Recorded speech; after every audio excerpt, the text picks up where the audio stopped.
Next हमारे पास metric matrix है। ये भी एक मैट्रिक्स के टाइप है और सम टाइम्स ये आपको पेपर में क्वेश्चन के फॉर्म में भी आ जाती है और ये हमारे पास डेफिनेशन भी आ जाती है। बच्चों को थोड़ी सी मुश्किल लगती है, तो अगर आप इसको ध्यान से और देखकर तवज्जो के साथ पढ़ेंगे तो इंशाल्लाह ये आपका कॉन्सेप्ट क्लियर हो जाएगा।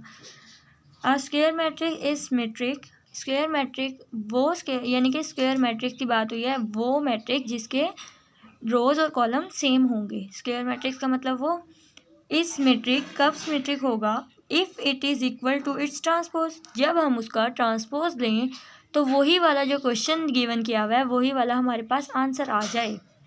यानी कि हमारे पास अगर एक मैट्रिक्स ए हो और उसको हमने सिमेट्रिक मैट्रिक्स शो करना हो तो हम पहले तो ए का ट्रांसपोज लेंगे, तो वो मैट्रिक्स ए के इक्वल ही आना चाहिए।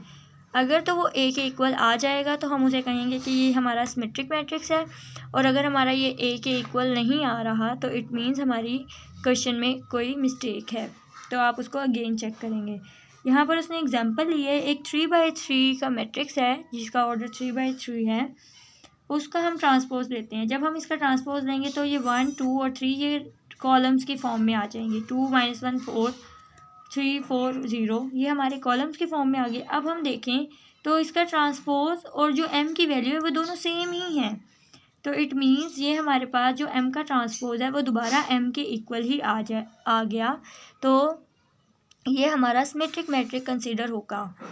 नेक्स्ट हमारे पास स्क्यू सिमेट्रिक है, तो ये इसी का ही पार्ट कंसीडर कर लें आप कि हमने इसका ट्रांसपोज तो लेना है क्योंकि इसमें सिमेट्रिक मैट्रिक्स आ रहा है, लेकिन यहाँ पर हमारे पास पॉजिटिव साइन था और यहाँ पर हमारे पास नेगेटिव साइन है।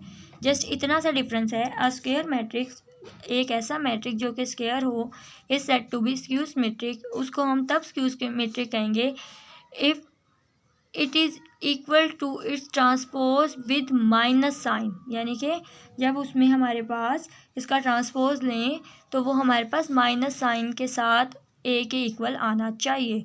ए का ट्रांसपोज जो होगा वो -a के इक्वल आना चाहिए। इसके हम एग्जांपल देख लेते हैं।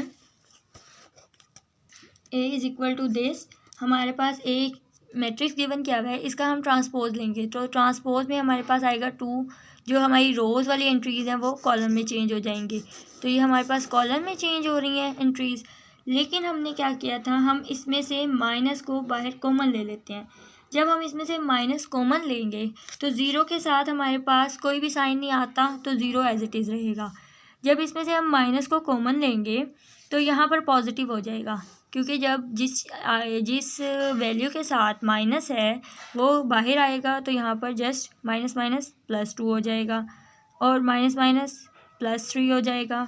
सेम एज इट इज़ यहाँ पर पॉजिटिव का साइन था, तो हमने जब इसमें से माइनस का साइन बाहर कॉमन लिया तो हमारे पास ये -2 रह गया, जो कि पॉजिटिव 2 था। अब यहाँ पर -2 आ गया।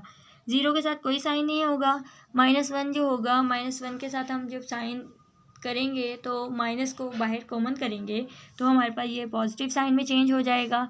सेम ऐसे जो 3 है वो हमारे पास पॉजिटिव में है, तो इट मीन्स 3 नेगेटिव में चला जाएगा। जब 1 पॉजिटिव में है तो 1 के साथ माइनस कॉमन लेंगे तो ये भी -1 हो जाएगा और ज़ीरो के साथ कोई भी एंट्री नहीं आएगी, कोई भी साइन नहीं आएगा। तो अगर हम इसको देखें तो ये हमारे पास ए की वैल्यू दोबारा बन रही है, 0 2 3 -2 0 1 -3 1 एंड 0। तो हमने ये माइनस ये बाहर कॉमन ले लिया, ये वाला माइनस और ये वाला ए के इक्वल बन गया, तो -1 a ये हमारा स्क्यू सिमेट्रिक मैट्रिक्स कंसीडर होगा।